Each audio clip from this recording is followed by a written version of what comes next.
నా morning vlog అనమాట. చూసేయండి. ఉదయాన్నే లేచి టీ అయితే పెట్టేసేసాను. చుట్టాలు వచ్చారని చెప్పాను కదా, ఎందుకు వచ్చారు అనేసి, ఎవరెవరు వచ్చారు అదేం చెప్పలేదు కదా మీకు. ఎవరో కాదండి, మా అమ్మమ్మ వాళ్ళు, మా ఆడపడుచు వాళ్ళు అయితే వచ్చారు. ఎందుకు వచ్చారంటే మా చిన్నోడిది 28కి బర్త్డే అయిందనమాట. దానికనేసి వాళ్ళు ఊరు నుంచి వచ్చారనమాట. అసలు నేను వీడియో అయితే షూట్ చేయలేదు, నాకు అస్సలు కుదరలేదు.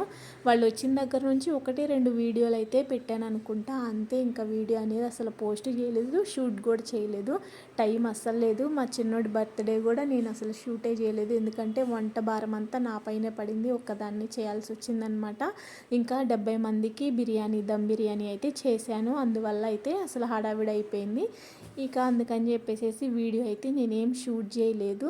ఇక ఈరోజు అయితే షూట్ చేస్తున్నాను, అది కూడా వాళ్ళు ఈరోజు వెళ్తున్నారని చెప్పేసి కొంచెం టైం దొరికింది. ఇంకా వీడియో అయితే షూట్ చేసుకుంటున్నాను. ఉదయాన్నే టీ పెట్టేసేసి ఇచ్చేసాను. ఇంకా కర్రీలోకి బెండకాయ ఫ్రై అయితే చేస్తున్నాను అనమాట. ఒక పక్కన చట్నీకి అయితే ప్రిపేర్ చేసి పెట్టేసేసుకున్నాను. మా బాబాయ్ పుట్నాల చట్నీ తినకూడదు, అందుకని చెప్పేసి మాడుపు గారం అయితే ప్రిపేర్ చేస్తున్నాను అనమాట. మీకు తెలుసా మాడుపు గారం అంటే ఏంటో? తెలిస్తే కామెంట్ చేయండి. అవన్నీ వేయించేసుకొని పక్కన పెట్టుకొని అవి చల్లారాలి కదా. ఇంక ఈ లోపల బెండకాయ ఫ్రైకి అయితే పోపు వేసేసుకున్నాను అనమాట. ఈ బెండకాయలు కట్ చేసేసి ముందే పెట్టుకుంటే బాగుండేది. చాలా జిగురు వచ్చింది, చాలాసేపు ఫ్రై చేయాల్సి వచ్చిందనమాట. లేత బెండకాయలు, అందువల్ల జిగురు చాలా ఉంది. ఇంకా ఈరోజు సాయంత్రం అయితే మా వాళ్ళు వెళ్ళిపోతున్నారు.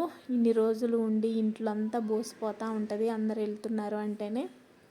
ఓ పక్కన బెండకాయ ఫ్రై అవుతూ ఉంది. ఇంకా నేనైతే ఒక పక్కన ఇడ్లీ వేసేసాను, అలాగే గోధుమ రవ్వ ఉప్మా కూడా చేసేసాను అనమాట. ఇవి చట్నీ కూడా ప్రిపేర్ చేసుకున్నాను, తాలింపు వేసుకొని పక్కన పెట్టుకున్న చట్నీ, అలాగే మాడుపు గారం కూడా చేసేసాను అనమాట. ఇంకా ఇవన్నీ టిఫిన్ అంతా రెడీ అయిపోయింది. ఇంకా నేను ఫ్రెష్ అయిపోయి డ్యూటీకి కూడా బయలుదేరి వెళ్తున్నాను. మీరైతే సబ్స్క్రైబ్ చేసుకోండి.